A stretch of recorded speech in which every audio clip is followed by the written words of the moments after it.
The first image of the day for me today, I got up and I walked into the bathroom, and I live in a two-story house. So there's kind of a tree right outside the bathroom window. You're looking into the canopy of the tree.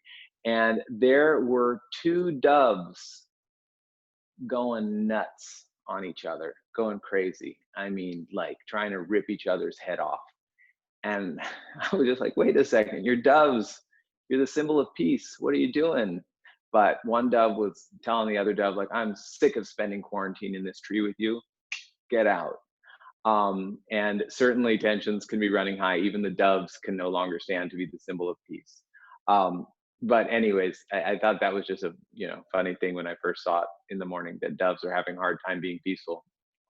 Although doves probably never chose to be the symbol of peace. That is something that we have imposed upon them. They're just trying to have a good old fashioned fight in their tree.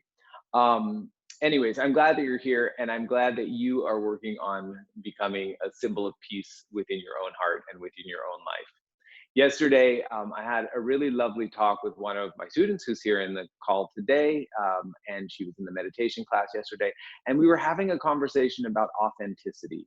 And we both were expressing how much authenticity we are experiencing and feeling in this moment.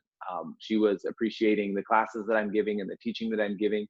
And I was saying that in well, it's been 23 years, almost a quarter century of being a teacher. Um, this is the most authentic I've ever felt, is teaching these online classes. I absolutely love it. And she was saying that in all her years of practicing yoga, she really feels her most authentic as a student right now. And we realize that the reason we feel such great authenticity is because there's no one else around. I can crack any joke and tell you a stupid story about doves, and if you don't laugh, doesn't matter. I don't feel it. You can check out of class, you can leave, you can flip me off, you can do anything you want. I don't feel it. So it's just simply me doing my thing. It allows for a great freedom. It's me and a camera, although I know that you're there. I'm not picking up on any of your reactions. And she was kind of saying the same thing in relation to her yoga practice, that it's a very different experience to just be on your own. There's no sense of comparison to someone else. There's no sense of being judged by someone else, judging someone else.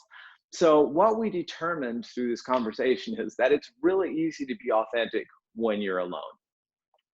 It's more challenging to maintain that authentic self, that connection to self, when you are interacting with others, when you got a nasty dove on your branch that just wants to jump on top of your head and flap its wings all around you. It is more difficult to stay in your authentic self.